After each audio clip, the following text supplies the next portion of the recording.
Hello, welcome po sa ating channel, no? Kamusta po tayo dyan? Okay, pag-usapan natin ng diretso itong tungkol sa feng shui colors of your front door. So, importante po ito dahil, syempre, ayos tayo ng ayos ng arrangement sa loob ng bahay para good vibes, ika nga, lucky daw. So, baka nakakalimutan natin na syempre ang importante sa lahat ay ang front. Dahil yan yung entrance. It's the gateway, no? Gateway yan ng ating fortune at bahay. So, choosing the correct color for your front door, important siya, very important because this is the entrance of a house on where the entire chi comes in and out. So, dyan nag-in and out yung energy. It is best to start with the front door to create good feng shui in your house, no? Your front door should radiate the right message you want to the house to be. And whenever you see and open it, it should make you feel safe and happy that you're finally at home, no? In feng shui, the best color for your front door is based on the direction the door is facing, no? Get a compass, kumuha tayo ng compass, no? And determine where your front door is. Bago tayo mag-decide, tignan nyo muna sa compass kung nakalagay ba ito sa north, south, east, or west, no? Yung iyong pinto. Okay? Okay, to take the correct compass reading for feng shui, you have to be inside the house and facing your front door. Nasa loob ka dapat ng bahay, ha? At doon mo ipaganahin yung compass mo, no? This way, you'll know which way your house is facing. Take several reading to rule out in any interference caused by appliances and electromagnetic sources that can cause vibration in the reading. Okay, nandito na tayo. Ano ba yung correct na door, no? Kung hindi naman, syempre, hindi naman ganun kadaling magpintura sa panahon ngayon, no? Yun yung i-correct natin na pwede naman nating kontrahin, no? Gawa tayo ng ibang, yung additional decor na para makontra natin kung meron sa feel natin ay magiging diferensya sa pinto. Okay, unahin natin kung na-compass nyo na, east door ka ba? Okay, ang front door mo ba is nakalagay sa east? For front door facing east, the best color will be green and brown. Both are representation of the wood element. Okay?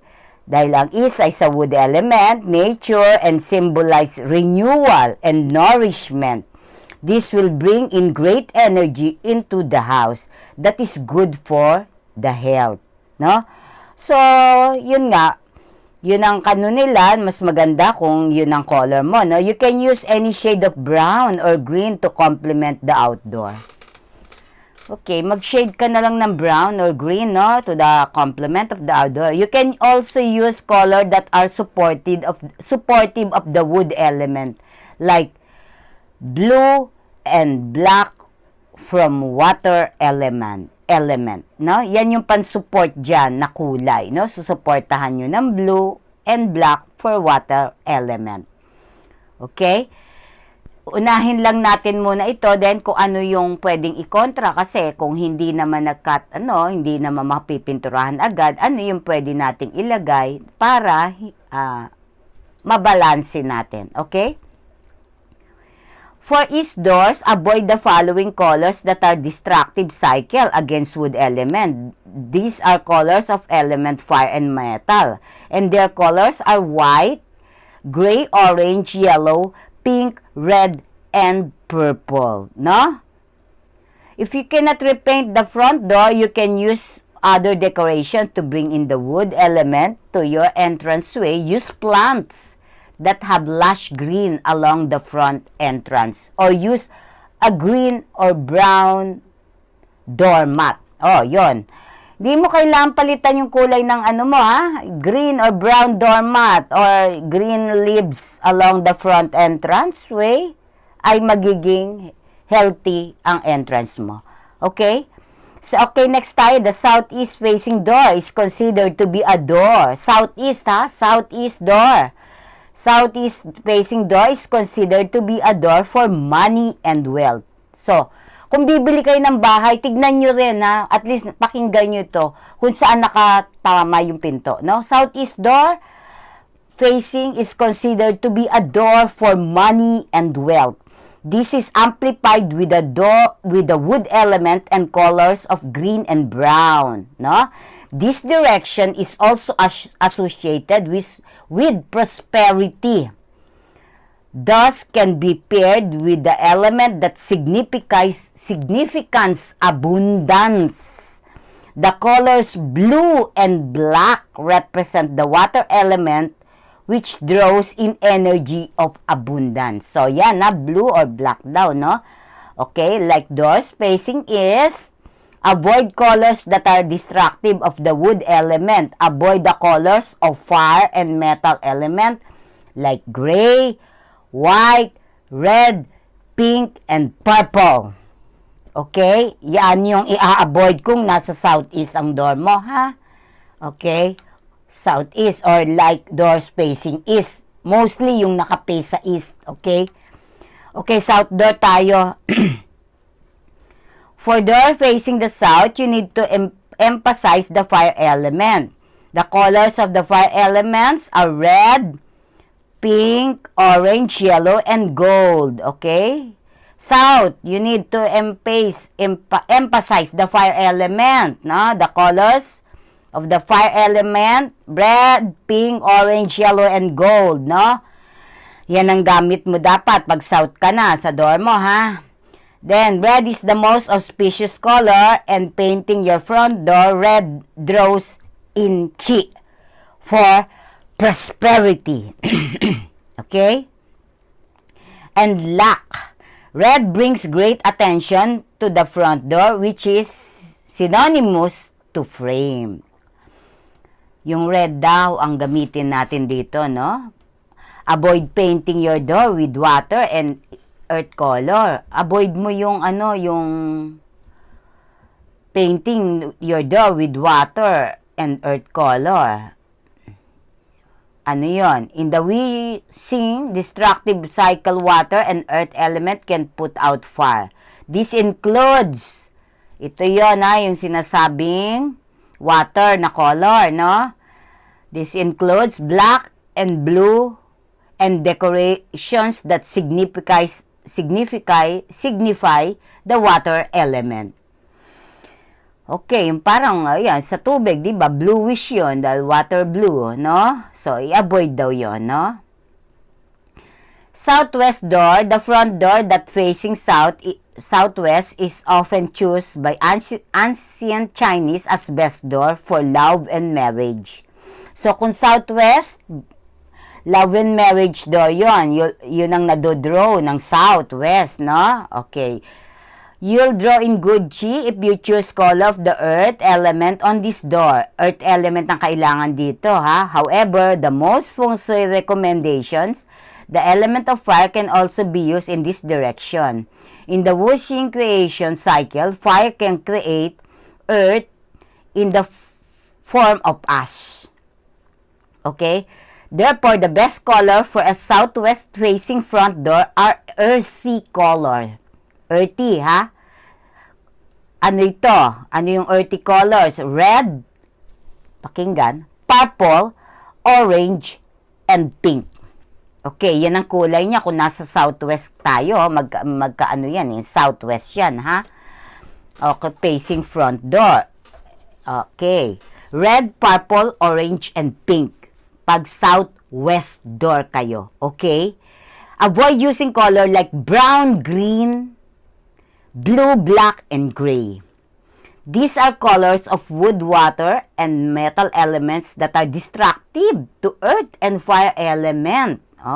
Okay, yun daw avoid natin. Then, west door.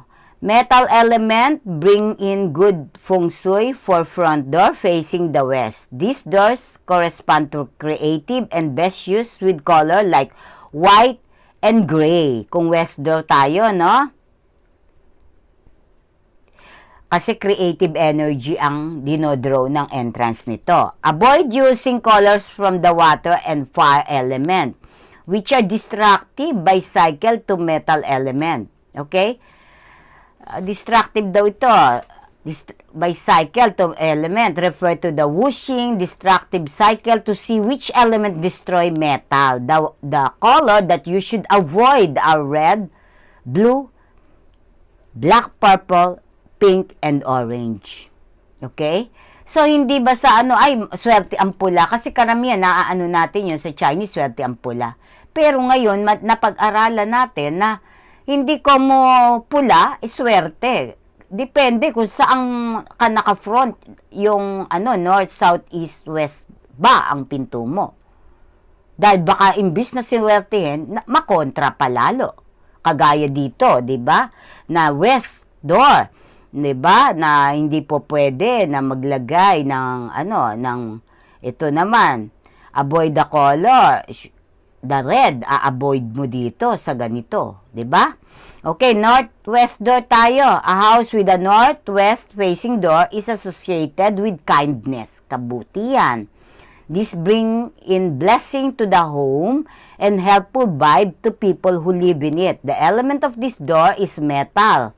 Element ng northwest metal siya. And colors like white and gray attract this type of good energy. Colors of the earth element can also helpful. You can use earthy color and light yellow. Pwede ka rin na earthy color yan light yellow is okay ha. Avoid colors like blue, black from water element and red, pink, and purple hues from the fire element. So yung bahay ko, yun yung nasa ating thumbnail. Yung picture ko, that's my front door is white because my house is facing northwest door. So nilagay ko I decide to put a white door in front of my house. So yun no. Then north door in front door that is facing north coincides with the energy brought in by water element. The best color for these doors are blue and black. Okay, blue and black daw dito kung front door mo ay north, no? This color attract good chi for career-oriented people.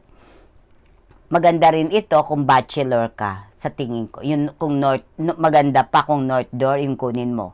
Kung bachelor ka.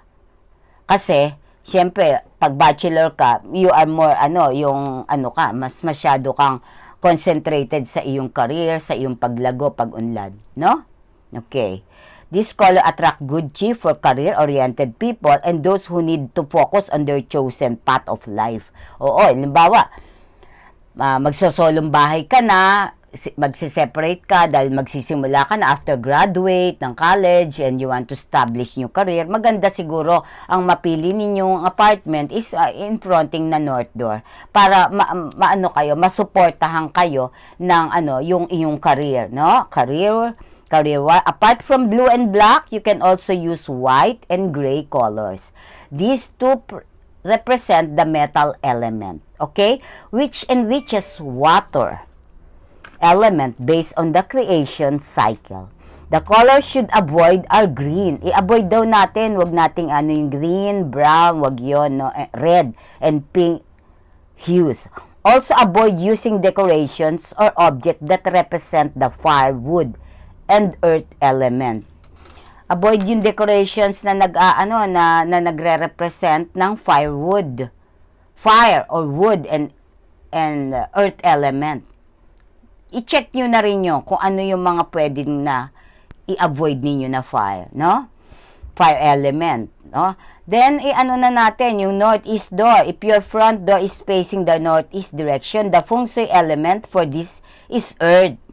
Okay? Use color synonymous of light yellow, sand or soil. Yung parang kakulay ng buhangin or soil, no? or earthy hues. Kasi parang, yon yung earth color yun eh, yung sand, soil, o earthy color yun eh. No? Okay. The earth element is symbol of balance and harmony and attract energy for personal growth to people who live and enter the house. The fire element who also supplement the earth element in the whooshing creative cycle. You can use red, purple, dark orange, and pink colors for this type of front door. Do not use color and object of water, wood, and metal element in northeast facing front door. This includes blue, black, brown, green, and gray. Don't daw yan, ha? Wag yan. Okay. O so yun, napag-usapan na natin yun sa mga pinto. Pwede ka mag-alagay ng additional, merong na pwedeng lagyan ng plants, no? Then, kung hindi naman natama yung pinag-usapan natin ngayon, lagyan nyo ng bagwa. Kasi ito yung mirror na po pwedeng, yun nga, yung sumala doon sa hindi po pwedeng portion, no? Para maging, ito kasing bagwa, hindi ho ito nilalagay mostly sa loob. You should be in front door. Maglagay kayo ng bagwa para kung hindi compatible yung sinabi natin na punsoy sa inyong front door, ay magkaroon ng contrast. So, yung bagwa ay sa labas ng pinto ninyo ilalagay. Kung meron pa kayong gustong itanong, i-comment nyo na lang, no? This is one thing na pampaswerte sa ating entrance para masala, no? Ang kung ano man yung negative energy na pumapasok, na gustong pumasok o mentor sa ating pintuan. Okay? Maraming salamat po, no? Paki-like na lang kung nagustuhan ninyo ang ating video.